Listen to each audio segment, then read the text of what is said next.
are the old dark navy blues. We're the team that never lets you down. We're the only team old Carlton knows. With all the champions they like to send up, we'll keep our end up, and they will know that they've been playing against the famous old dark blues. Good evening, good morning, good afternoon. Wherever you are watching us in the world, we have people worldwide in this channel now. Welcome to Blue Sunday. I'm your host, Bangkok Joe, and joining me in, I think it's cold Melbourne, is former president of the Carltonians, Carlton Life member, Mr. Vince Loccisano, or as we know him on the channel, Big Vincenz. How are you, Vince? G'day, Joe. Welcome back. We missed you last week, mate. And, I should say a big thank you to Paul Sebastiani for filling in last week when we did our half-season review. But good to have you back, mate. And you're going to be settled down now and not going to be moving around anywhere? Or going on tours in the middle of the show? not till August. I got something here from AIR. Hi, Joe. Welcome back. How was Koh Samui? Did you get up to any shenanigans? Koh Samui is magnificent. It's heaven on earth. So I had a ball. I got up to a lot of shenanigans. The two are rated, so it's probably best kept for another time. Send me a message. Is it LR or AIR? I can never work it out. But I think it is. Maybe AIR can explain it to us. Is it ALR or AIR, or what do those initials stand for? I've always been intrigued by him. Yeah, but that's okay. Whoever anyway, it is. Yeah, boy, girl. Anyway, hey Vince, let's get on to some admin, because I'm sure people want to hear about Carlton's magnificent victory. Excuse me. Yes. So as usual, we are at Blue Sunday on the Facebook page, and we can also be found at the Jumper Punch. We are on the Jumper Punch Facebook channel. YouTube channel, I'm sorry. So please like, share, and subscribe. I want everyone to smash that button this week. It helps us and it helps you. Also, this show is proudly brought to you by my Retired Working For You tours. We specialize in tours here in Bangkok. If there's something special that you want, please let me know. I would be more than happy to look after you. Hang on. What do you mean by here in Bangkok? You mean tours around all of Thailand, don't you? All of Thailand. Yeah, a lot of people like the beach. Some people actually don't like the beach, Vince, and we take them up into the mountains, beautiful mountains. You know, I just thought I'd clarify, because you said we specialise tours here in Bangkok, and I thought, oh, well, okay. Don't you mean the whole country? Yes, I mean the whole country. Yes, Vince. You've interrupted my train of thought. As we say, this is a YouTube channel. We encourage comments, questions. You don't have to agree with us. You can disagree. You can have your own comments. And please feel free to ask some relevant questions. Vince, how have you been in the last, when did I last see you? 2 weeks ago. Yeah. All good? Yeah, not too bad. I caught a bit of a sniffle about a week ago, but I'm over that now, I think, at least most of it. And, yes, you're right about the cold down here. We're right in the middle of winter, but I've got to tell you, today was glorious. Blue sky, sun was out. It was crisp. Yes, it was fairly chilly, but glorious winter's day here in Melbourne. So great day to have it like that as well on a Sunday. So I'm sure most Melburnians, if they weren't working, would have just been sitting back and relaxing and making the most of this beautiful sunny day. And watching the football on the telly, or watching a replay of Friday night's match. Watching Essendon struggle against the West Coast Eagles, and then maybe watching a replay of the Carlton Geelong game and seeing a team that's showing itself to be very much in contention for this year's premiership. I have no doubt at all in my mind that this team is not only capable of making the grand final, I think they will make the grand final, especially if they can finish in the top two, which it looks like we're looking pretty good at the moment. hopefully we can get 2 home finals, and that'll really set us up where we won't have to travel interstate. So, but honestly, this team is really growing in confidence, and I think they put one of the former. I suppose they won a premiership 2 years ago, didn't they? So one of the former strong sides of the AFL to the sword on Friday night, and really let them know that they're the team that should be taken seriously, not Geelong. But anyway, we'll get into that review very shortly, no doubt. Well, I was going to say, let's get into it straight away. Waiting for us in the back office or in our green room, they used to say that. He has won a premiership with the Carlton Football Club. He's also won a Norm Smith medal, and he's here to provide his comments. Mr. David Rhys-Jones. Good evening, David. Yeah, great to be here. And as you guys are saying, what a win. It was probably the best victory we've had. Whoa, what's going on? Oh, here we go. Your internet's not flashed, Reese. You got me all right, though? I think Reese is all glitchy. I can hear you guys. I can't hear Joe. Okay. I'll go out and come back in. Someone's internet's glitchy. Oh, it's not mine. No? All right, we'll wait. Let's start again. Let's start again. No, I'll tell you what I go on. might do, Joe, is go through the final score, if you like, while Reese's trying to get himself back in. Well, let's put it up on the. Hang on, I'll put it up. Yep. There you go. Hopefully, Reese will be joining us again very shortly. Well, as we can see there, Carlton in the end, 21 goals, 12, 138, 33 scoring shots to Geelong, 11-9, 75, a massive 63-point win, over 10 goals. And as you can see there by the quarter-by-quarter scores, we kicked 5 goals to 2 in the first, 6 goals to 3 in the second, so outscoring them by 3 goals in each of the first 2 quarters. Then there was this real tussle in the third quarter where some people would say, yes, Geelong won the quarter, kicking 3-3 to our 1-6, but it was only through inaccuracy. I think we had just as much of the play as they did. Yeah. And then in that last quarter, boy, didn't we put them to the sword. 9 goals won in an avalanche to Geelong, kicking 3 goals won in the last quarter, and we ran away with it in the end. And the largest winning margin of the game was the final score, in fact. And welcome back, David. I think everything's okay. Can you hear me now? Got you back, Reese? We can. Yeah, Okay. Perfect. Well, I'll just quickly go through the major goal kick. Go, Vince. Go on, Vince. Get finished off. I still reckon Reese's internet's sounding a bit dodgy. No, must be your end because all the viewers are saying it's okay. Oh, is it? Okay. Sorry, it must be my end then. Yeah. Okay, I'm sorry about that. I could barely hear him say anything. So goal kickers for Carlton, first of all. Charlie Curnow kicked 5 goals, 2. Matt Owies kicked 3 goals. Mackay kicked 3 goals. Chincotta kicked 2. And then singles to Akers, DeConning, Walsh, Cowan, and Hollands, and also Kennedy and Newman. That's a lot of goal kickers, isn't it?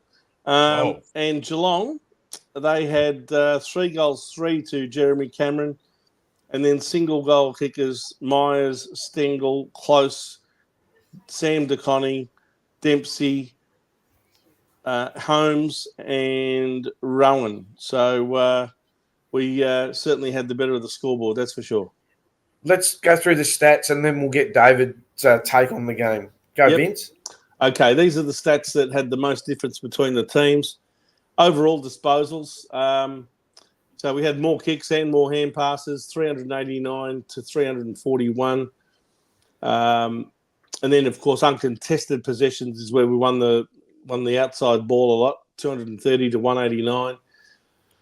We outmarked them, not in contested marks because that was 8 each, but in the uncontested marks, 80 to 61.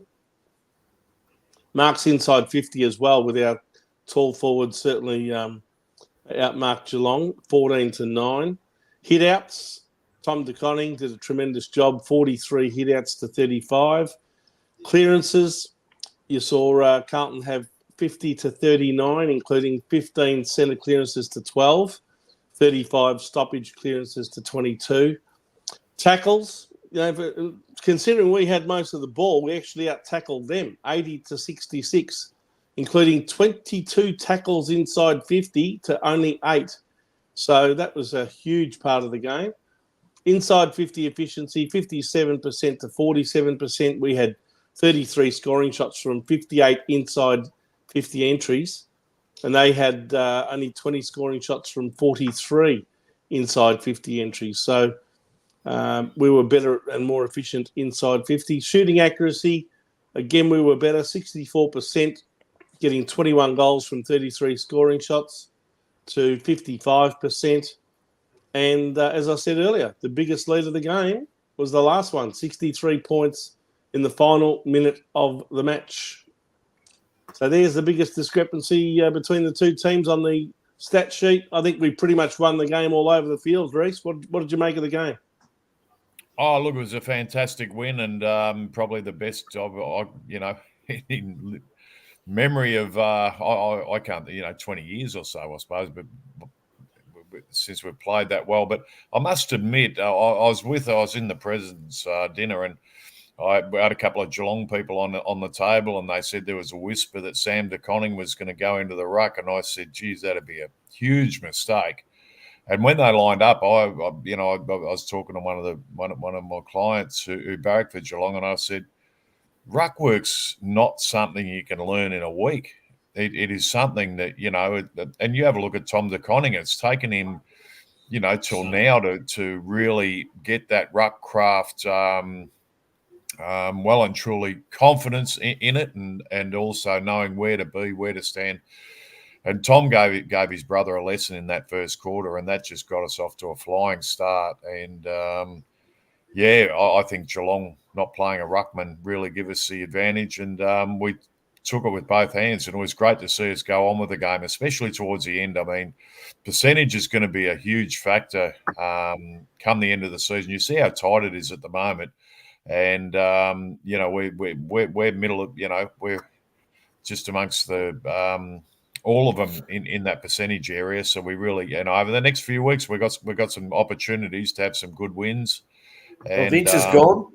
Yeah, I don't think he can hear me. So yeah, I think it was his internet, but anyway, keep going, David. Must be. But no, it was a fantastic win. And the thing I really liked about it was the amount of pressure we just applied onto Geelong. Every time they looked up and got the ball, they're kicking around corners. The pressure we applied to them was absolutely fantastic. So that went a long way to us winning. And it was a real good effort. So nothing to criticise them for this week. It's all good stuff. So, David, obviously we won it on the scoreboard, but do you think just having Tom De Koning winning in the ruck was the major advantage, or do you think it was something else? Oh, look, that helped. They give you get first hands on the ball, especially in the centre bounces where you're in that 6-6-6 setup. You get the ball out of the middle. I mean, your forwards are one-on-one going forward. So, I mean, I had Essendon supporters saying to me, we kicked bad, and we would have been a lot closer. We could have beat you and all this sort of crap. But by them kicking bad, that helped them keep the ball down their forward line, because if they had kicked a goal, if Essendon had kicked goals, it goes back in the middle, and we dominated them in there. That's one of our real strengths. So don't be misguided by teams who say we kicked poorly or whatever, because the way the 6-6-6 setup is, if you've got a real good midfield in there, that's a huge advantage, a massive advantage, and we've got that at the moment. So it's really going to be good. Thanks for the birthday wishes, guys. I'm a year older since I saw you last time. I'm 62 now. And a year happier. I was only 61 2 weeks ago. Yeah. David, I'm sure another pleasing aspect was that Jeremy Cameron usually kills us. Yep. And he was well held, I thought, on Friday night. Yeah, and they did a good job, the back line. Look, the ball wasn't coming in there great, and he kicked 3 goals in the end. He probably did his job. How you going there, Vince? Can you hear me? I can hear you now, Reese. I don't know what I feel happened. like Harry but, Beitzel. Can you hear me, Harry? Harry, can you hear me? That was Tommy Layoff, wasn't it? Well, put it this way, Harry. Reese. Put it this way. I haven't heard a word that you've said between when I said, "What did you make of the game, Reese?" until now. But now I can hear you loud and clear. I don't know what happened. I think I had some internet Tell the issues, so I truth, Vince. You apologise. just went out for an arancini. No, Joe, I can assure you I didn't. Sorry, mate. Sorry, So David. overall, as I said to everyone, Vince, it was all positive. I don't think we had a negative. It's a great position to be in. I think what I like about it is all the players are in good form. They're out there. They're trying hard. They know there's players to come back in. I mean, Chera's got to come back into the team. Martin's got to come back in. Motlop will probably come back in. You know, they're looking at the big picture now and saying, well, hang on a minute, I want to be part of this, and I'm not going to be the one whose forms doesn't warrant selection. I'm going to be pushed out anyway. Yes, and Wayne Montgomery's made a good comment. He reckons the government's out to get me. Well, after what I said about it's a Labor after government, what I said they'll be about the looking for you, Queen's Vince. birthday honours a couple of weeks ago, maybe they are out to get me. Yeah, I reckon it's Telstra. I reckon it's Daniel Andrews. Anyway, Vince, sorry, David. Any weak link that you saw on Friday night? I mean, we spoke about one before the show. Like, I won't mention his name. I'll let you. But do you think that? Yeah, I mean, it's a good problem to have, all these players wanting to come back. You know, like Chera, and you got Cottrell and Jack and Martin. Forgot about him. Jack Martin, like these you played football. You want to be on that ground in September, don't you? Whether it's as a reserve or yeah. And when you're not in the team and it's performing like that, you're worried. You know, I mean, you're worried. Can I get in there? How do I get in? Whose spot do I take?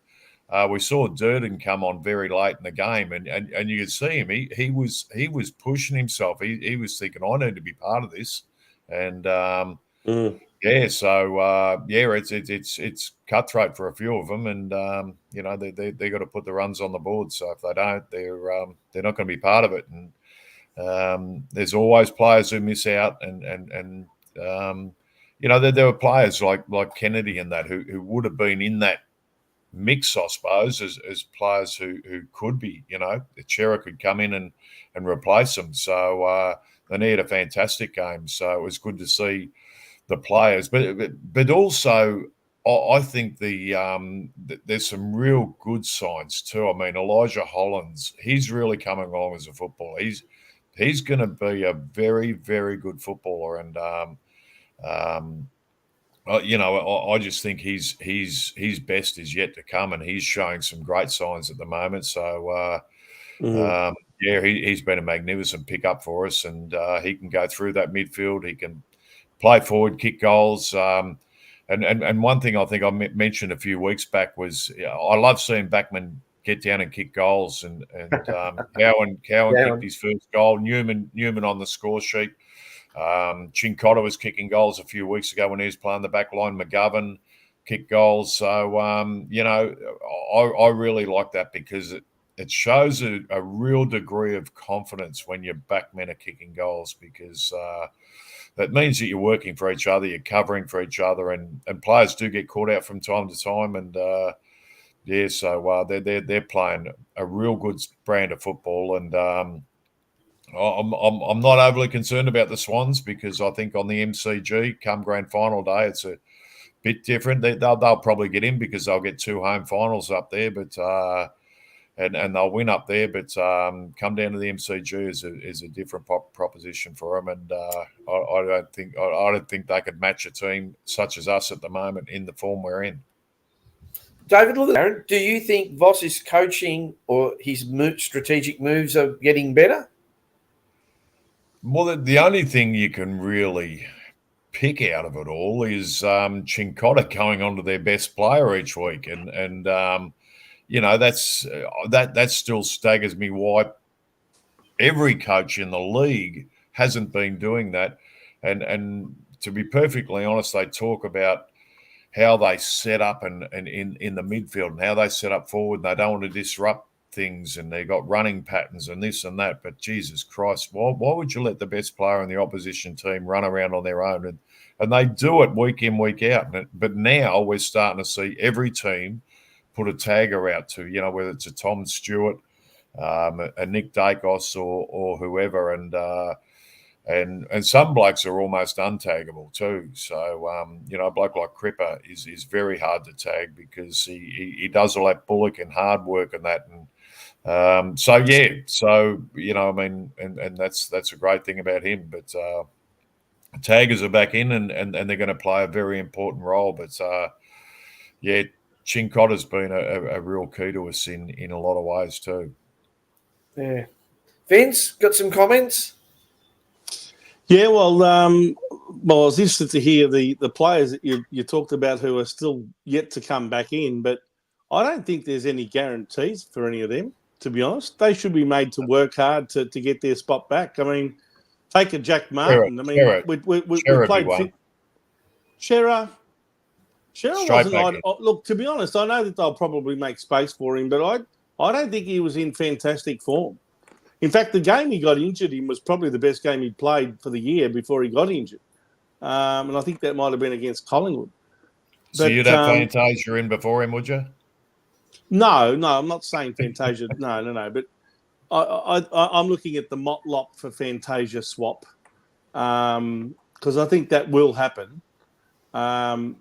Durden's another one that, I mean, I know he's only been a sub in the last couple of weeks, but he doesn't exactly get a lot of it either. But I'm talking about Martin, Cunningham, Marchbank, guys like that. Pitnet. Pitnet's another one, the Ruckman. I mean, how do you can't find room for all of them.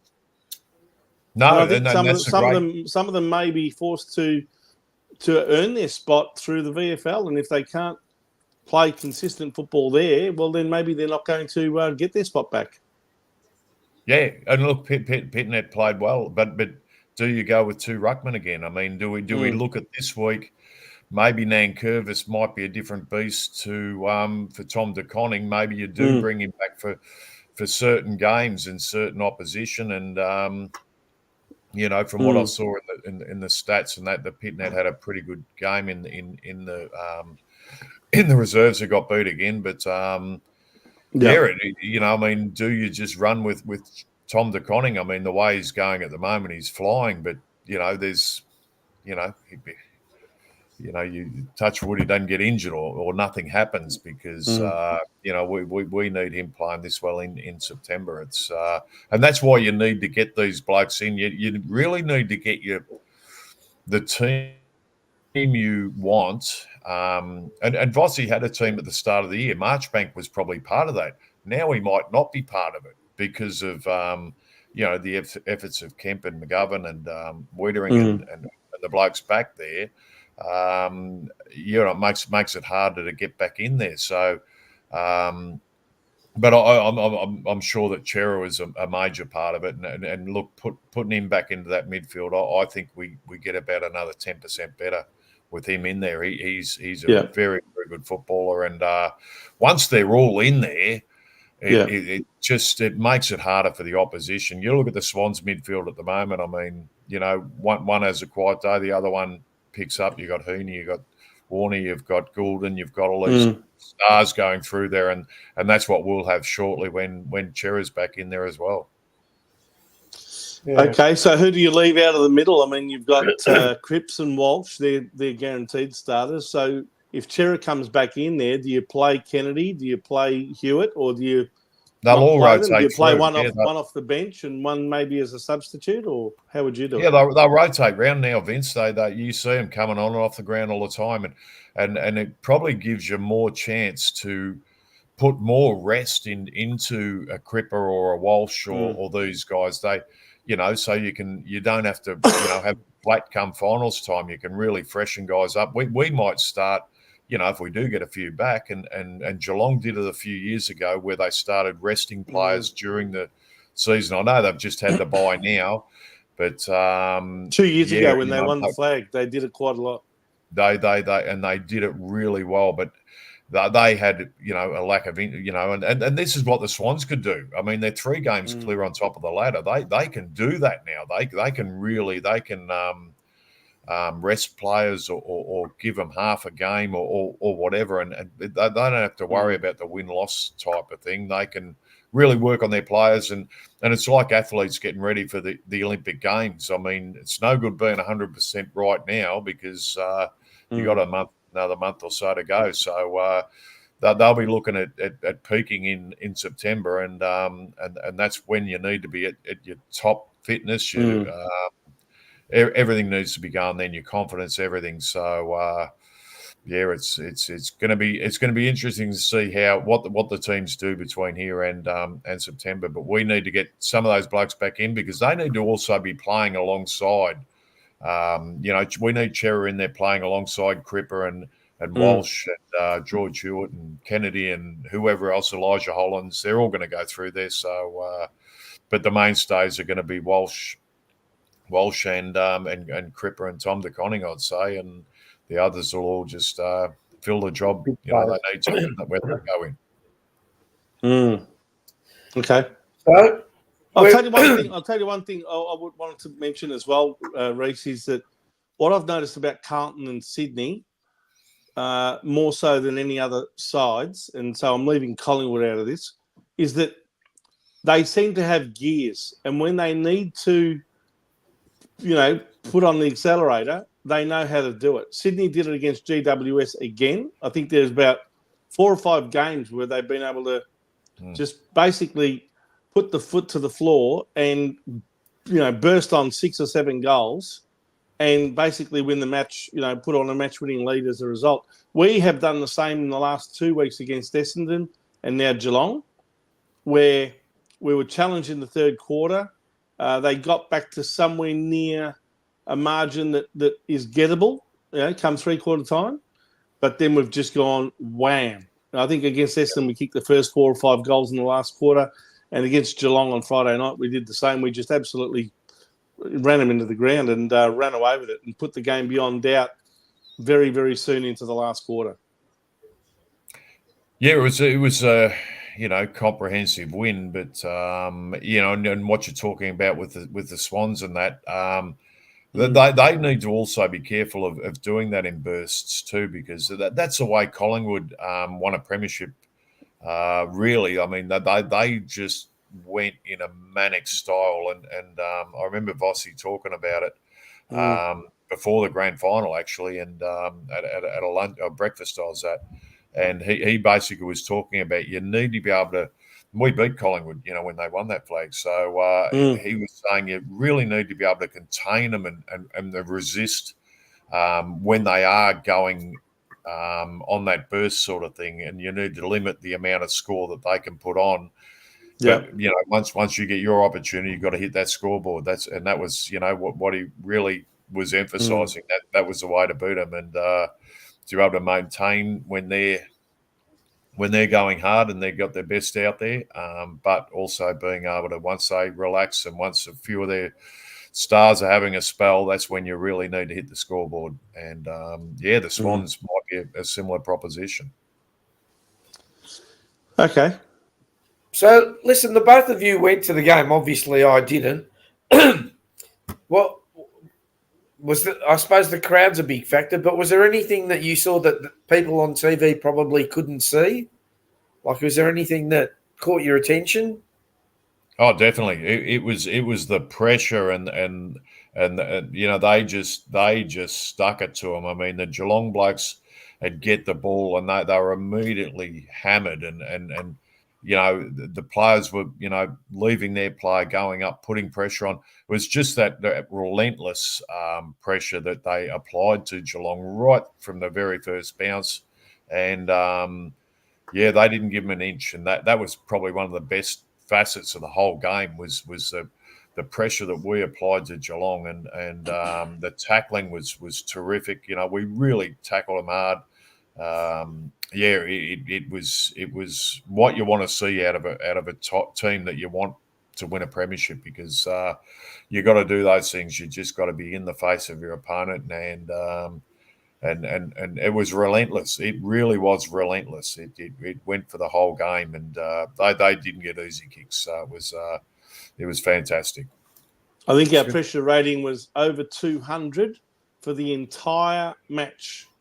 That is really saying something. That's a huge amount of pressure that's just constant. I think you're right, Reese. We not only out tackled them, but if you watch a replay of this game, have a look at how many times it's 2 and 3 Carlton players at once hunting them. It was almost like it was a swarm. Every time they got the ball, there was a swarm of Carlton players going for the ball carrier, and that forced them to have to dish it off and dish it off again and dish it off again. Now, a couple of times we probably got exposed when they finally dished it off over the top of that pressure and then got the ball out the other side. But for the most part of the game, that pressure was really telling and forced them to turn the ball over. The other thing is, when we had ball in hand, I noticed that despite their attempts to tackle us, we had so many players backing up. Did you notice that? It's almost something I haven't seen since the 80s, where we used to have players running past, backing up, running past, and dishing it off. And it was just a delight to watch. We had so many players that were backing up each other as we were moving the ball through and transitioning from defence into attack. Well, the ball in the first half lived in our half of the ground. It was down there. Yeah. I mean, the one thing that worried me was, and especially early in the game, I mean, they got Geelong got the ball inside forward 50 twice and kicked 2 goals. The first 2 times they got it in there, they were able to score when they got it in there. The ball was living in our forward line, and we weren't getting that scoreboard pressure on it. And I was, even a bit concerned at 3/4 time. You're sort of thinking, we just haven't got the score on the board that we deserve, but we broke them. We just broke them. And in the end, if we'd have eased up by 5 or 10% in that last quarter and just thought, we'll just play the game out. We've won the game. But we've seen, teams can come back. And also it would have affected our percentage. It would have affected our confidence in going forward. It would have affected everything. Yeah. So I was really glad to see us put that scoreboard pressure on. In the end, it did tick over at the scoreboard and get a really good win, because I think it's important, and it's going to be important over the next few weeks when we are playing a few of the lesser teams to have that resolve. I mean, no good being out there and being nice guys. You've got to crunch your opposition, and if if they've got injuries or they're not in good form, grab them and crunch them, because that's the way you get that real steely resolve, and you just you belt teams when you get the opportunity. That's what you have to do. Hey guys, we've been getting. Sorry, Vince. Yep. We've been getting a few comments about Dangerfield's tackle on Walsh. Not going to mention Brian Taylor, because I think the guy's an idiot. And about Jeremy Cameron, when he kicked that goal, he went off his line. So, David, you're the ex-player. What do you think of that 1 week suspension for Dangerfield? Well, look, I disagree with it, to be perfectly honest, because Walsh played out the whole game, and what he had no effect at all of, he had 35, 36 possessions, whatever he had. So, I'd hate to be playing footy now in some aspects of it, but surely they'll challenge that. Surely, yeah, I think they should. I think they should, but I know you don't want to talk about Brian Taylor, but I will talk about Brian Taylor, because I don't think Brian Taylor should be commentating on Carlton games. It's like when Eddie Maguire was calling, and we knew that Eddie hated Carlton. I mean, you don't need these blockheads who've got a definite bias against Carlton calling Carlton games, because they're going to say stupid things like that because they don't like Carlton. They hate Carlton. And no, BT, if I was Channel 7, I'd say, no, BT, you've had your opportunity. You're not doing any more Carlton games. That's it. Yeah. Oh, I don't like him. Plenty of other games he can call. Sorry? There's plenty of other games he can be calling. So, I mean, there's no need for him to, be there. And it takes a lot away from, and as I said, I would have thrown a stubby at the telly. Well, I'm not drinking now, so I would have thrown a can of Coke at the telly. But if I'd have been watching, because, it's frustrating when you get blokes like that who hate Carlton and just say stupid things like Walsh, threw his head into the ground. I mean, how ridiculous is that? And, we did see it, with Stephen May, and he got fined a couple of grand, I think, for staging, holding his head in. And look, the umpires shouldn't fall in for it. defence, The umpires should not fall in for it. In defence of Dangerfield, I don't think there was any double movement or any. I mean, he tackled Walsh. Yes, he had the arms pinned, but he pinned him and he put him. Yeah, it was a dangerous tackle. If you're putting it in the whole context of dangerous tackle, it was because he's had no control, no way to brace himself. He was at Dangerfield's beckoning. He Mercy, could, as you say, he could have buried him. He could have, he could have put him on a stretcher and off the ground. He didn't. But are you saying that because Walsh? Are you saying that because Walsh played out the rest of the game, that therefore Dangerfield shouldn't be suspended? That's how I would look at things like that. That's how I'd adjudicate it. But I'm not adjudicating it, and the way they are adjudicating it is that was a dangerous tackle and probably deserved a week, which I disagree with. But if you look at what they have been getting out there, then he should have got a week. I reckon they've become paranoid about concussion, the AFL. Oh, yeah. And they have made umpires paranoid about it because anything that half looks like a dangerous tackle, or even if a player stages like Stephen May did, they're automatically paying free kicks against the opposition. I mean, Stephen May just hoodwinked them, absolutely fooled them, made them look like fools. Yeah. And I think that's because the umpires, through the AFL, have become completely paranoid and obsessed with this concussion thing. And it's destroying the fabric of the game because players are now hesitating to even tackle somebody, even bring them to ground at all. Yeah. I'd love to play on Stephen May this week because he's going to get nothing off the umpires. He is going to get absolutely nothing because he's made them look stupid. Yeah. And they won't forget it. It's like Ginnivan. It's like Ginnivan. Exactly. Used to be Collingwood, now Hawthorn, staging for those head high tackles. Yeah. Yeah. So, they didn't give him anything after that, did they? No, and Stephen May, it'll be, he made him look silly, so they're going to make him look silly at some stage. Quick question about the opposition, Rhys. We're all obviously, glorifying our team at the moment, but what did you make of Geelong? Where did you think, what did you think of them after the game? I felt like it was almost like a changing of the guard there on Friday night. It was almost like, okay, guys, you've had your time. We've rubbed your faces into the mud, and some of you ought to retire. I couldn't help but think that Tom Hawkins is done. Yep. I know he injured his foot, but I think he was pretty poor even before the injury. I mean, Wiedering absolutely pulled his pants down in the most metaphoric way you can think of.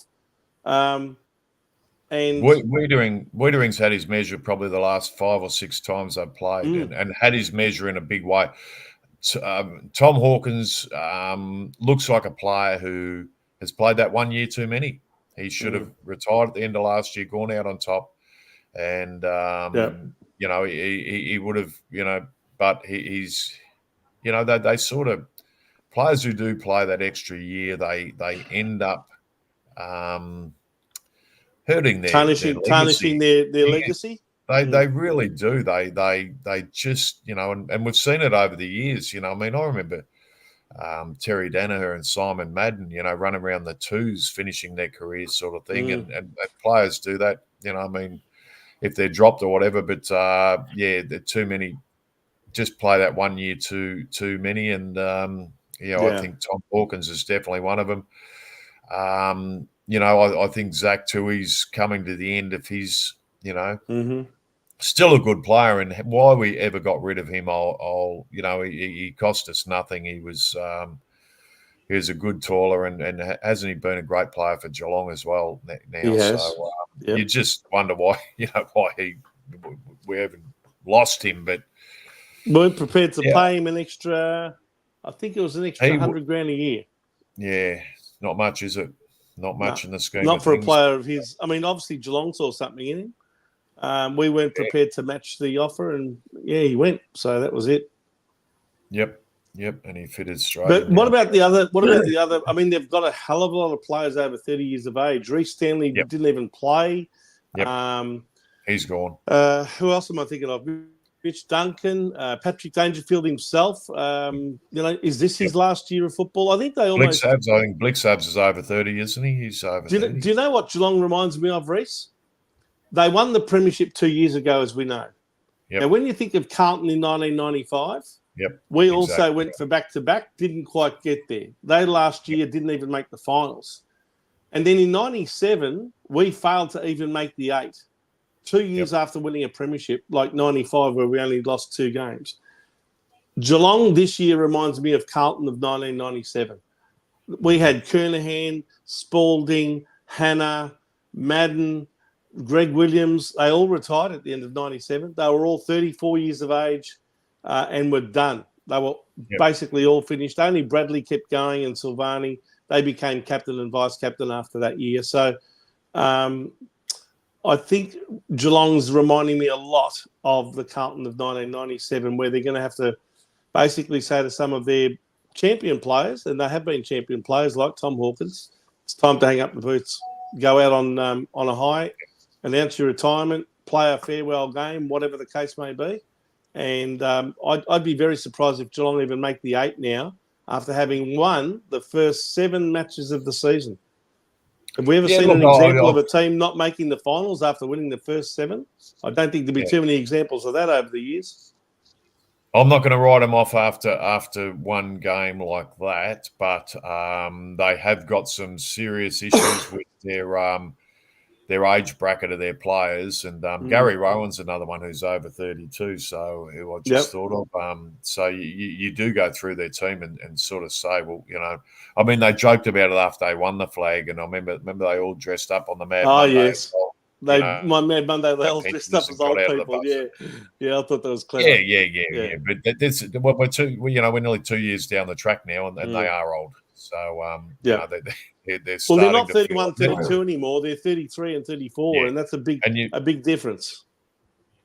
You don't get any better, I can guarantee you that. You hit 30, you don't get any better. You can probably maintain for a while, but their midfield look pretty skinny to me too, Reece. They couldn't cope with Cripps and Walsh and all the other players that we rotated through there. They just were they were short at least a couple of players in there that could really match it with ours. Yeah, well, Dangerfield, in that first game this year we played him, he dominated, and it was good to see that we were able to. I think that stung our midfield a little bit that last time that they played. So they had something to prove, and they're proud footballers. They're going to go out, and that's why Geelong will come back. They're proud footballers. They're not going to give it up after one poor showing. They'll fight back, and don't be surprised. They'll come back hard too. But there are a few of them who, as you say, I mean, age has got the better of them. So it's a sad thing in some ways. What would you do if you were Chris Scott right now? Not that we should be taking up too much time on them, but would you keep playing those 33, 34-year-olds, or would you, if their form's not up to it, would you say, no, back in the reserves you go, and I'm going to try some young players? Well, I'll be hoping Tom Hawkins' foot doesn't come up for the rest of the year, and that makes it very easy. I think that solves one problem. Yeah, they've got some other guys. They've got Kid Neal and that who can come down that into that forward line. So they need to really start looking to the future, and they've got some players. They've got some players who can do it. So tall timber and so forth. So it's not as if they haven't got them, but they've got to start putting games into them now, and it's probably a good thing that Tom Hawkins is out. The other players, you just got to. I mean, they don't talk about rebuilds, Geelong, and that was in the paper again today that they don't talk about that sort of stuff because they don't rebuild. And I didn't realise John Elliott came back to life and became their president. But he didn't think Carlton should do that either. The one thing is they've been written off for 20 years now, and they keep coming back and they keep winning finals, grand finals. So you just can't write them off. And look, they had a lot of quality players who were down on form, and they had a few out too. So they've got some excuses, but they'll bounce back. They're a football club and very proud players and clubs, so they'll bounce back. Yep. What do we think about that Jeremy Cameron goal? Did he run off his mark? I didn't notice. I think they might have given him the same leeway that they used to give Buddy Franklin. Yeah, I think so too. His natural arc goes in a certain way, and I think they give Jeremy Cameron the same latitude, Joe. Yeah, I think so. Hey, guys, we've been getting a few comments from people about the change to the father-son. I don't think we should make any comments. Basically, one, that we don't know what the changes are, and two, I don't even think they're going to. Who even knows what that Laura Kane thinks and when she's going to introduce them? I love listening to her explanations of free kicks. None of them make any sense. Oh, look, it's a bit premature to be discussing it now, to be honest, because they haven't actually announced any definite changes. So, what's the point of speculating? I mean, I think we wait and see what decision they come to. I would be staggered if they decided to bring those changes in for this year. I think they should be giving all the clubs another 12 months to be prepared for it. They can announce the changes, but not bring them in for at least another season. That's what I think. Yeah, look, the clubs and put it this way, it's part of the romance of father son and that. And we're talking about Geelong and Geelong. Gee, didn't they benefit from some father sons? You know, with Gary Ablett. Well, Tom Hawkins, we're just talking about what a great player he's been. You know, I mean, you go through that. Matty Scarlett was a sensation. So you know they benefit. You look at Collingwood last year, 2 Dacoses in there. You know, I mean, you take those 2 Dacoses out, they're not the same team. So, you know, they probably don't win a flag. So, it's the luck of the draw. Unfortunately, I had 4 daughters and 1 boy who couldn't play footy. But, that's the luck of the draw and, the way it goes. So, it's always the AFLW, David. They're a bit old for that now. But, So. I heard a very good nickname for the 2 Dacos boys the other day. The Macedonian marsupials. They're a protected species. Anyway, very clever. Final comments, boys, and then we'll get on to onto the votes. Yeah, look, I'll start off and just as I said, there were no weaknesses in our team on the weekend, and with players coming back, there is going to be unlucky players. There is going to be some players who are going to be stiff to be dropped, and but that's how it goes. And as I said, I'm really looking forward to seeing Chera back in that midfield. I think he's going to add another class in there. And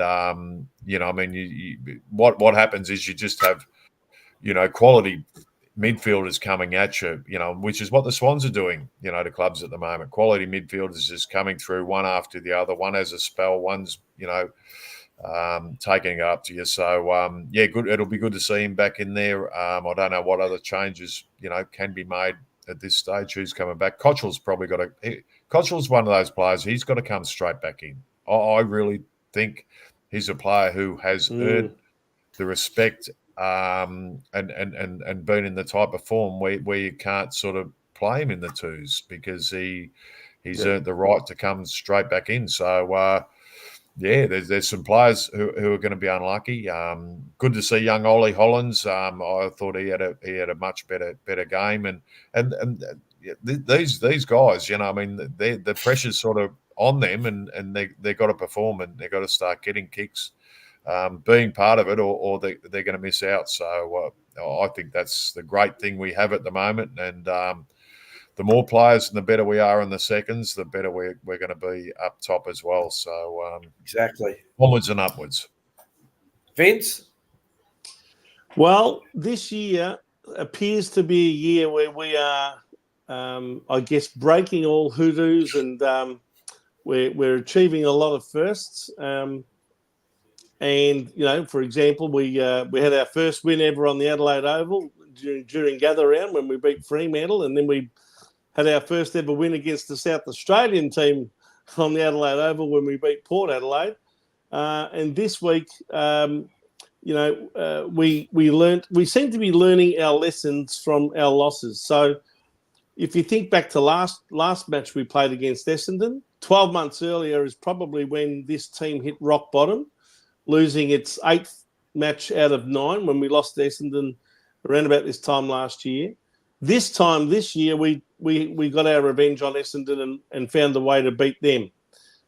So again, we're learning as we go along. We lost to Geelong only 8 weeks ago, where they really got us out the back, and as soon as we turned the ball over, they just whizzed the ball down into their very open forward line very quickly, and won the ball on turnover and smashed us that way.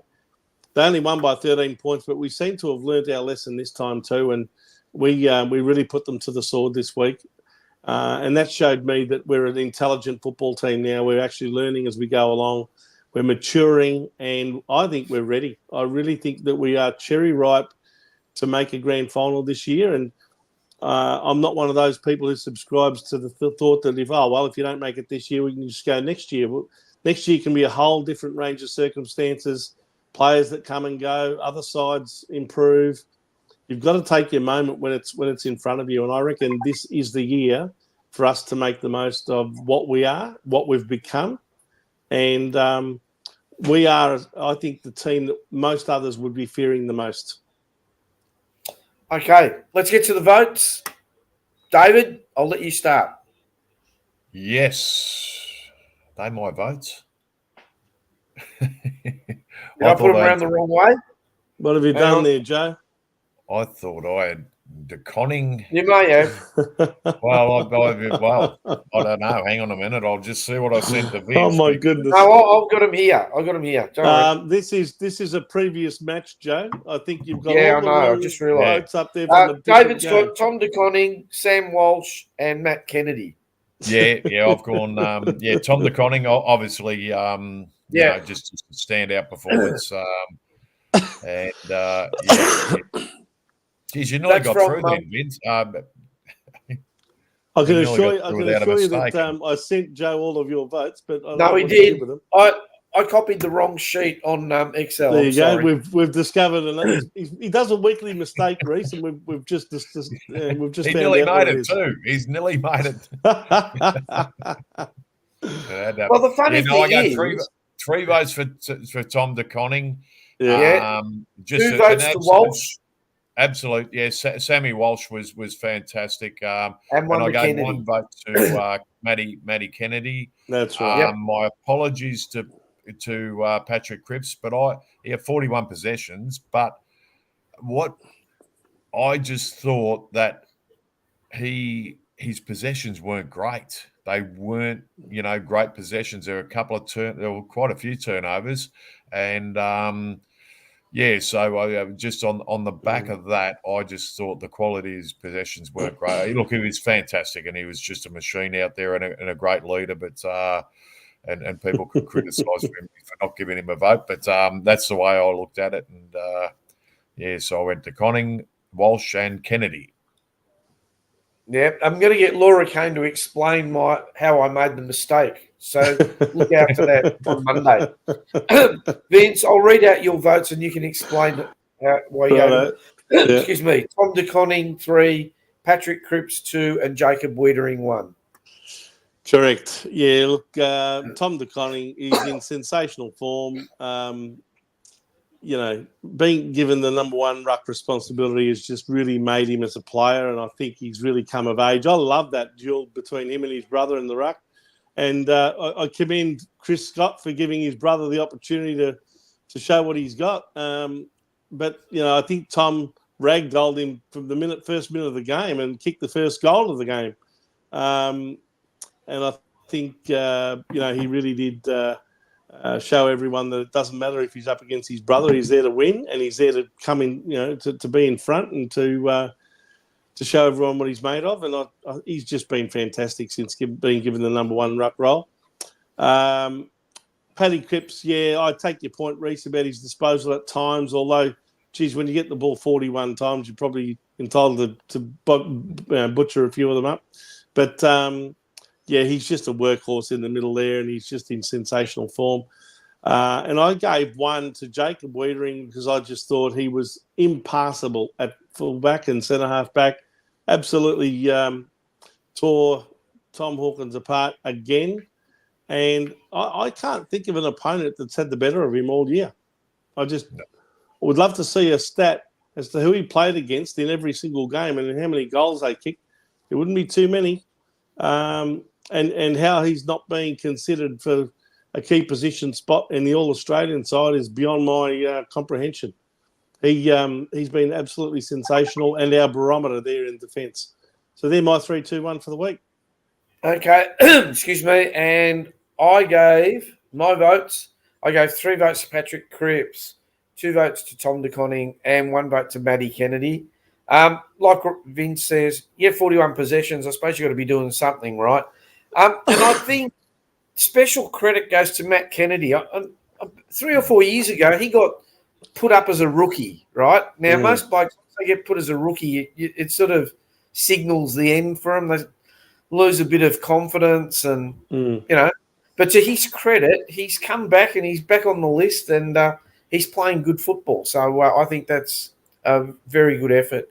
I thought Chincotta was a bit stiff not to get votes, and I thought George Hewitt, he had a good game too.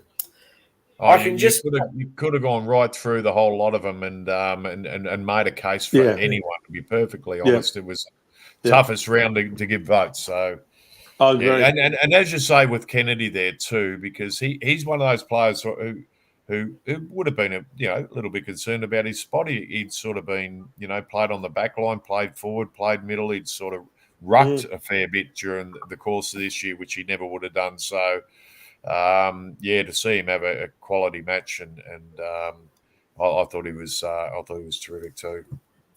Yeah, I can tell you that this leaderboard is correct. I just double checked it. So we've got equal leaders. Should we take his word for it, Reece? I think we have to. I'll send you the spreadsheet. In fact, next week I'm going to get Vince to do this. This presentation takes me about 6 hours and checking and done. So hang on, Reece.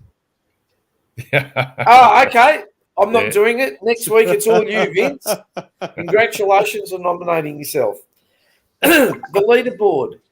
Patrick Cripps and Sam Walsh have hit the lead together. Batman and Robin. Sorry? Batman and Robin together. Yeah. The dynamic duo. Yeah, Harry McKay is still third. Tom DeConning's come up to fourth, and Blake Akers is fifth. You know what's interesting is that and this is I was just about to say, Charlie Curnow is leading the Coleman and pretty consistent, yet he's not in the top 5. Are we expecting too much from him? We haven't even mentioned his name until now during the show. Yeah, I think that's a good point. And he kicked 5 on the weekend, had a sensational match, and but it's you can't put them all in the votes, and we all look at the game in different ways, and it sort of comes out that way. He had a good night. I think he got a couple of goals from either free kicks or something like that, but he was very accurate, and I think he had a good night. He kicked 5, so any night you get 5 goals, you've had a pretty good outing. But I think it all comes down to who's had the most impact on the game when it was there to be won. And, you can't put them all in, can you? I just want to go on one other thing.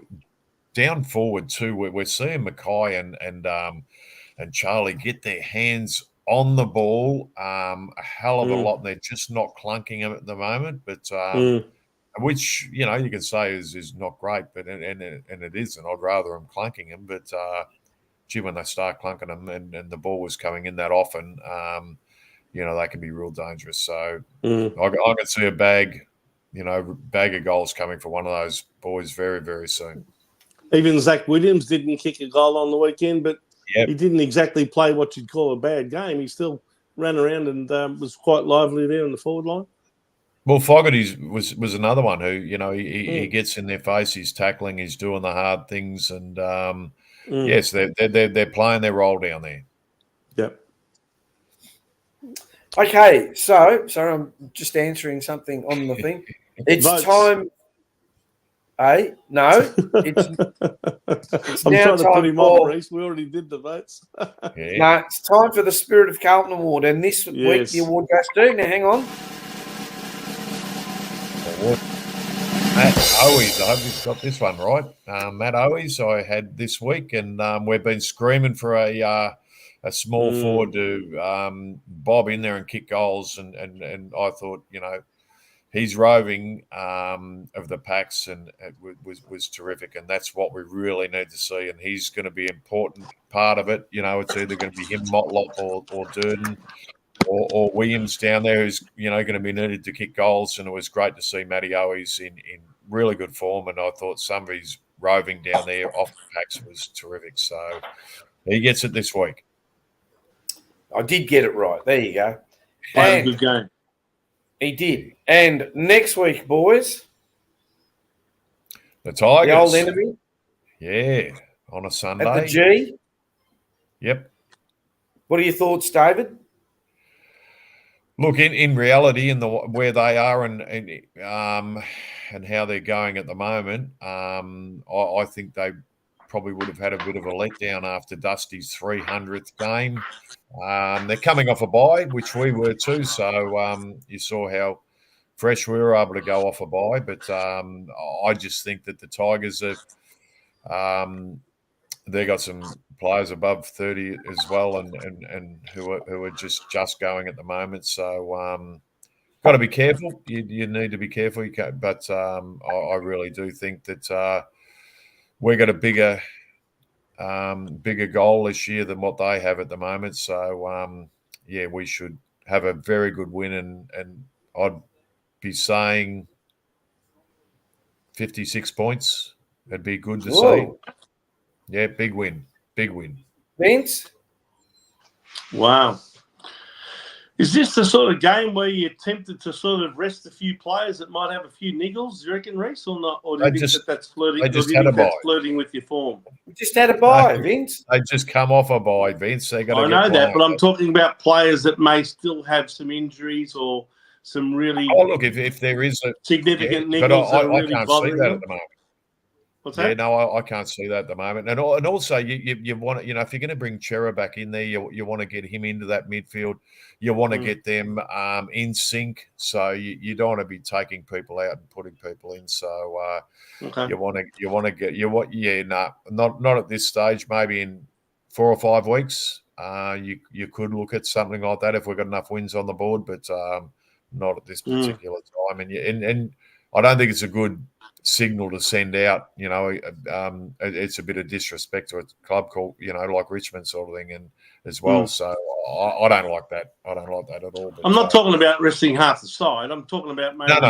I wouldn't. If one of your really important players like a Cripper or Harry or Kerno or someone like that had some significant little niggles that they could do with the rest, that's the sort of thing I'm talking about. Yeah, but they've just come back off the rest. They've had their rest. I'd like to see them play good, consistent football now, and just get into those finals full of confidence. And the only way you can do that's playing footy, playing week in, week out. Fair enough. agree. I'm gonna be a little bit more conservative. I think we'll win, but I'm gonna go for Carlton by about half that much. 29 points. Really? Yeah. I'm a bit with David. I think we'll smash them. I don't think they've got much to offer us. Again, it depends if it's a rainy afternoon. I mean, if it's pissing down with rain, obviously it's not going to, be a big margin. But I think we should do them easily by about 6 to 8 goals, to be honest. Okay. Yep. So So, I've gone around 5 goals. You're saying 6 to 8, and Reese is saying something closer to 10. Yeah, 9 to 10. Okay. there you We'll go. see how we go. Let's see. Brings us See to our who's tipping closest. ladder. No change, as we've all picked the mighty Blue Baggers last against the Cats. So that's okay. So any last comments, David, before we let you go? No, I think it's great to be a Carlton supporter at the moment. It's good times. We can hold our head high, put our scarves on, and walk proudly down the street. And it's been quite a few years since we've really been able to do it. But we're the real thing at the moment. The window's open and the opportunities are there. So these guys have got a great opportunity ahead of them. Let's hope they can grab it with both hands. And Are we all aboard the train, or are we keeping a lid on it? no lead. Let the lead go. We're off and going. All right. Hey, David, thanks very much for joining us. Before we let you go, just a reminder to people, David is part of the Prader-Willi Syndrome Association.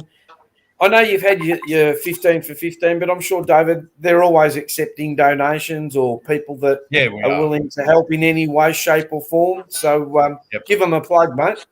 Yeah, look, you can still get on the 15 for 15. That's the number 15, FOR 15, 15for15.com.au and donate money there. Any donation $15 or above will go in the draw for a week's accommodation up on the Sunshine Coast, which has been at Mooloolaba there, which is a stone's throw from the beach. And it's a magnificent spot there. So I was up there only a couple of weeks ago. So it was fantastic. But so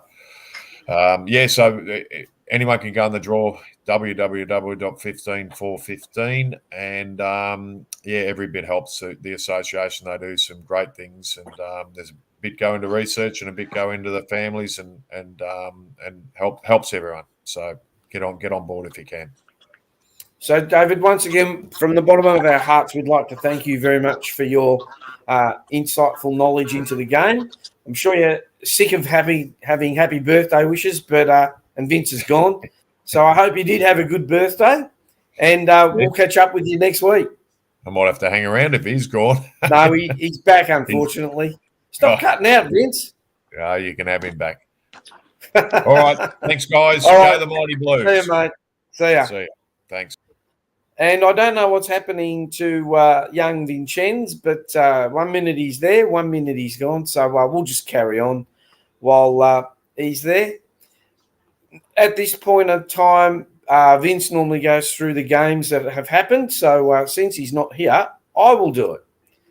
So yesterday we had Port Adelaide, 10 goals, 13-73, get a shellacking from the Brisbane Lions, 23-14, 152.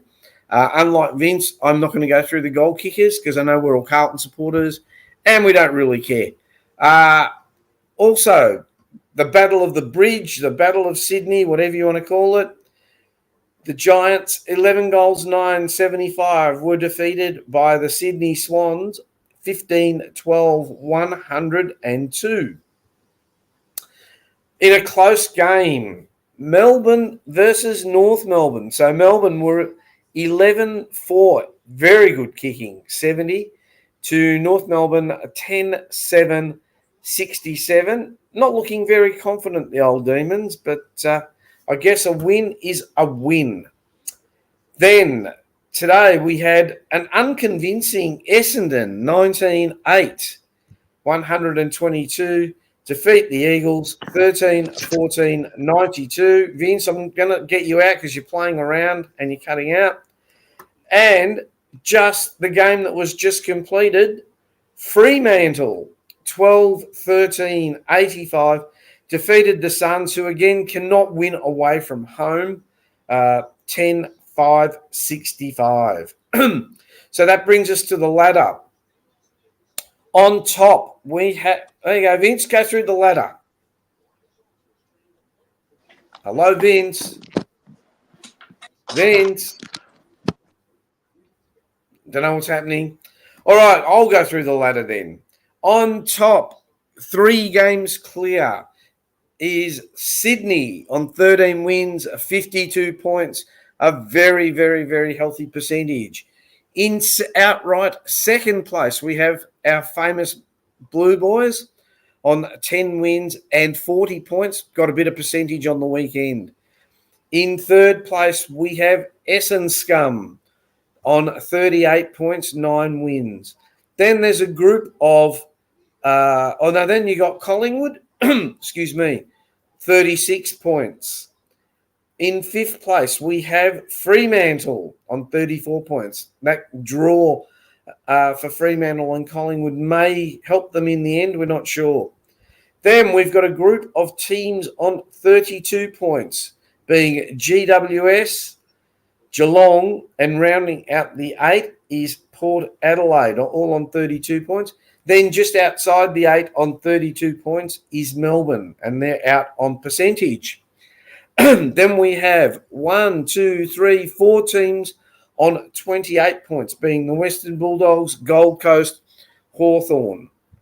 Followed by, in 14th place, we have St Kilda. Then we have Adelaide, West Coast, Richmond, and North Melbourne with that solitary win. My prediction, I think people from about 11 down, maybe 14 down may struggle. So that means St Kilda, Adelaide, West Coast, Richmond, and North, I don't think have any chance of making the 8. Gold Hawthorn, they seem to be thereabouts. Gold Coast can't win away from home, so even if they make the finals, they'll probably just be cannon fodder. Western Bulldogs, I think, can beat anyone on their day. Brisbane are starting to hit a bit of form. And I think the Demons are gone, to be honest. But let's see what happens. Can you hear us, Vince? I've come back from the dead. I don't know what happened. You were blaming everyone else. I think it was your internet. Anyway, Vince, it is now time for... I gather you've gone through all the matches. I have. Yes, you've been gone a bit. I've even gone through the ladder as well. So, Vince, it's up to you for your verdict. Okay, well, my verdict this week is about the Carlton respects round and the whole concept of Carlton respects. And don't get me wrong, we should all be aware of the situation when it comes to society's problems with the domestic violence and violence against women, etc.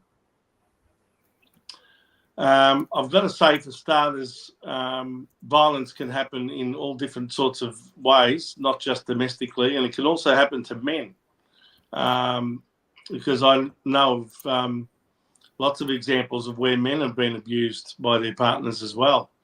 But just going back to the Carlton Football Club, one thing that bothers me a lot about all of this is that in typical fashion these days, a lot of organisations, whether they be football clubs, whether they be corporations, whether they be governments, they're all full of woke virtue signalling, and Carlton's no exception. The reality is that one of the biggest causes of domestic violence is problem gamblers. And one of the biggest forms of problem gambling is the playing of pokie machines. And yet this football club derives millions and millions of dollars and has done. I think the total revenue is somewhere around $20 million a year that we get from pokie machine revenue. So it's all right to say, oh, yeah, we're going to have this program that cleanses our consciences and makes us look good and, all full of virtue signalling. But the reality is the football club is actually making millions of dollars a year out of pokie machines. And in all honesty, it's a massive show of hypocrisy by the board of directors. And when asked about this at every single annual general meeting about when are we going to turn our backs on revenue from pokie machines, they just say, as much as we'd like to, we're not in the financial position to be able to. And it hasn't changed in 20 years. And I dare say it still won't, because the percentage of revenue that we get from these things is increasing all the time. So, for all of the people that get up there and beat their chests about, how wonderful the Carlton Respects program is and how it's bringing awareness to domestic violence against women and all that, well, just understand that the same organisation is getting millions of dollars of revenue every year from these machines, which cause a lot of problem gamblers to lose a lot of their money and then go home and bash their wives or girlfriends. So good on you, Carlton. Keep virtue signalling. That's my verdict for the week. Well, I'll add my 2 bobs worth, if that's okay. I think alcohol also plays a big part of domestic violence. People get drunk and then they use it as an excuse. They go, oh, but I was drunk. Or they'll go, oh, but I was beaten when I was a kid by my parents, or I watched my parents. There's also the TAB, Vince. There's a lot of gambling in society. The problem is, look, you're never going to stop gambling and you're never going to stop alcohol because people make so much money. Yep. It comes down to the fact that you really need to exercise some self-control within yourself, right? And I just think too many people like to use something else as an excuse. For example, there are certain things I like to do. I don't do them because I know it's bad for me. I have to exercise self-control. Do I want to? Not really. But do I do it? Yes, because it's not good for my health and it's not good for anything else that we do in life. I just think too many people try to... I used to work at Myer, and we used to have... We made a joke where we used to call it the Myer salute. And when the boss used to say, whose fault is it, we'd go like this, right? Sort of crossed arms. Not my fault, it's his fault or his fault. So I think sometimes some of these people need to take... No, Jimmy's right. Some people need to take a bit of responsibility for their actions. No doubt. No doubt. But don't... Do you want to show... That's not my point. Well, hang on. You had a say. Let me have a say. Okay, fair enough. Whether you want to have a respect round, how does wearing orange on your jumper show that it's a respect? I don't know, right? And do they raise money for this respect and give it to these victims of domestic violence? There's another thing. It's all good to say, let's have a respect round. I mean, but what do they do with the money? Is it just, we're having a respect round? I don't know. They go into programs like Bupa apparently gave $1 for every person that turned up to the game. So $75,000 odd dollars goes into the kitty, and I'll put it into a program of, I don't know what they do. They're obviously trying to educate people on domestic violence. But, all of these programs are well and good, but what's really changing? Is it really making a difference? And I just think half the reason why these organisations, of which Carlton Football Club's one of them, why they do these sorts of things is to make themselves look good. It's all just virtue signalling, and it's all just chest-beating stuff that makes you look like, aren't you wonderful corporate citizens? Well, and then on one hand you're saying, look at all this we're doing on this hand. on the other hand, you're raking in $20 million in revenue from pokie machines. It's the greatest sign of hypocrisy I've seen at our football club. Yeah, look, I don't know if people know, but one of my friends, I'm not proud of it. He was a friend when we went to university. He was that started that. He was married to Rosie Batty, the girl that started it all, and the one whose ex-husband went and killed her son. Yeah, Greg Anderson, and he was a lunatic even when we knew him. And I mean, he was a friend, but we sort of let him loose because he didn't want to help himself, right? He was running off, taking drugs and drinking and gambling, and we told him I was going to go down the wrong path. No, I'm okay. I've got it all under control. Well, he didn't have it all under control, right? So, these programs are great. I don't have a problem with it, but I just think you don't need to make a big song and dance about it. Just do it in silence and raise the money. I mean, you don't have to race out there and go, oh, we're doing this, we're doing that. It's like people want to be acknowledged that they're doing a good thing. Do you know what I mean? That's what gets me. It's like all these other rounds we have. I mean, one day we're going to have a heterosexual round. I don't know. Maybe we should start a heterosexual flag, Vince. They won't let you do it, Joe. Well, anyway. All right, well, let's move on. Vince, you had a win. Yes, we did.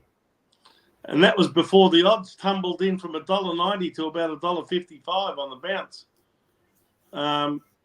So it was a good win. We put all of our profit that was in the account, $28.15, and we plonked it on Carlton to defeat Geelong at $1.90. So we get back $53.50. So we've got $153.50 in the account now. So I've decided this week we'll use about $13.50 and put that on a bet. So your bet. That way, if it doesn't come off, we'll have an even 140 in the account if we happen to lose this week. But if we win, we'll get back another decent dividend of $72.90, as you can see there. So we're going for a 6-leg multi. One of these is going to come off sooner or later. We're going for Brisbane to defeat Melbourne up at the Gabba. Western Bulldogs to defeat North Melbourne. That should be a really good game, actually, that second leg, even though the Western Bulldogs at $1.11. Sydney to beat Fremantle on the SCG at $1.25. Geelong to be defeated by Essendon at $1.81. Should be another good game. That's pretty even betting, those two. Richmond to be defeated by Carlton at $1.14. And Hawthorn to beat West Coast over in Perth after having had a bye this week at $1.45. So if all of those matches come out the way we want, we will have a dividend of $72.90 by putting $13.50 on at odds of $5.40. So what's the payout? $72.90, Vince. Put my sports bet hat on. Eh? Okay, now do it. $13.50 at odds of $5.40. If you multiply those 6 results together, you'll get $5.40. So $13.50 times $5.40 is $72.90. And Vince, how confident are you of this bet? As confident as ever. So in other words, you're going to lose until I lose it. No, I think we should be right with those 6. If there was one there that made me nervous, it might be the Hawthorn West Coast game. Funnily enough, if Harley Reid comes back, it might be a bit different. Anyway, what have we got? So that's our $153.50. So if the bet doesn't come off this coming week, Joe, we'll have a balance of $140 even. That's it, and you can probably I think you should put some money on Patrick Cripps to win the Brownlow. Yeah, I'll tell you what, it's not a silly bet. Not a silly bet. I don't know what his odds are at the moment, but don't know either. Don't know. If someone could. I like the season to pan out first before I'd have a crack at that. Anyway, hey Vince, that brings us to the end of the show. I don't want to put a on him and see him get injured. No, he's got it wrapped up anyway. I'm only kidding. I'm only kidding.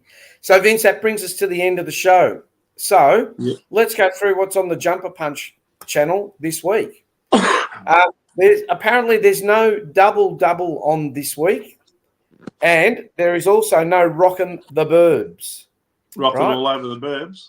Yeah. So this week on the Jumper Punch channel, you've got the Jumper Punch on Tuesday night at 7 p.m. live. And Vince, maybe you can tell us about how the live show went, seeing as I couldn't go. Wednesday night, we've got Forever Rivals, and that's also live. Thursday night, we've got our mates Sam and DJ Rash in the change room. God, that's a good show. I love watching that show.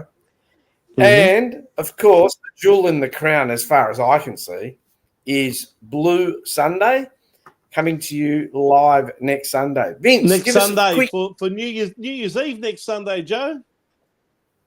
Why? The following day will be the start of the new financial year. Oh, okay. June 30. Okay. So give us a quick wrap of the Jumper Punch live show, Vince. How'd it go? It went very well, I thought. I think the boys were pretty happy with the way it went. I think they were feeling very positive and got a lot of good feedback from people. I think Rocco's stand-up comedy act at the start was a great way to start the show and got everyone in the mood. I didn't realise he was such a seasoned stand-up comedy performer. But anyway, maybe he ought to get a gig at the Comics Lounge over there in North Melbourne next. Nice to see his girlfriend Tan get spoiled with a nice birthday cake as well, because it was her birthday on Friday. So happy birthday to Tan. Yeah, happy birthday, Tan. We had past players there, Vinny Catoggio and Peter McConville came in as a last-minute replacement because, unfortunately, Wayne Johnston had a family matter that prevented him from being able to come, so he apologised profusely, and he couldn't make it. So I managed to rustle up Peter McConville at very short notice, so we really appreciate that from Peter. He was terrific. Both of them were, both Vinny Catoggio and Peter. And, of course, we had basically a rundown of the season so far. We had a few interesting characters get up, like Dino. I don't know if you've seen Dino on Rockin' All Over the Bird. He's crazy, that guy. He's become a real hit. And others. And, of course, Mars and Paul and Rocco got up to their usual antics with all of their segments. Great to see the whole audience join in when it was time to say Rocco's rant. What's this? What's this from Peter? Mark or the other segment, of course, their favourite one. Mark. Get cuts. But anyway, it was a great show and finished pretty much around 11:30 at night. So they really did give everyone a good 3.5 hours of entertainment there, and it was good night. A lot of people got to meet each other for the first time, and it was a really good night out. And I think they're contemplating doing another one maybe before the season's out. So stay tuned on the Jumper Punch on Tuesday night. No doubt if they're going to do another one, they'll let you know well in advance this time. They will. Okay, so don't forget all those shows. Finally, remember Facebook at Blue Sunday, at the Jumper Punch, on YouTube at the Jumper Punch. Please like, share, and subscribe. As I said, it helps us all. So that is that. Vince, any final words? I think hang on. I just want to show you something. Vince, when is Peter Brown coming back for a cameo? We've spoken to Peter. Good question. I have asked him. Yeah, I have asked Peter a few times. He has been travelling around the country a fair bit with his wife this year. And, look, I'm not 100% sure when he will. I'm still very hopeful that he will. But, yeah, stay tuned and I'll let you know when it happens. Maybe when Reese is unavailable one of these Sundays, we might get Brownie back on. But, I'll certainly keep you informed. Okay. So, Vince, it's a good night from me. And a good night from me. And I think it's safe to say we have arrived and we are the real deal this year. I'm fully expecting Carlton to go all the way to the grand final. And go Blues. Absolutely. Go Blues. We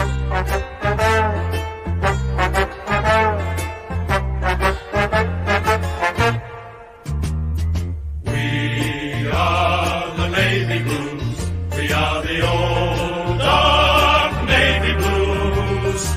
We're the team that never lets you down. We're the only team old Carlton knows.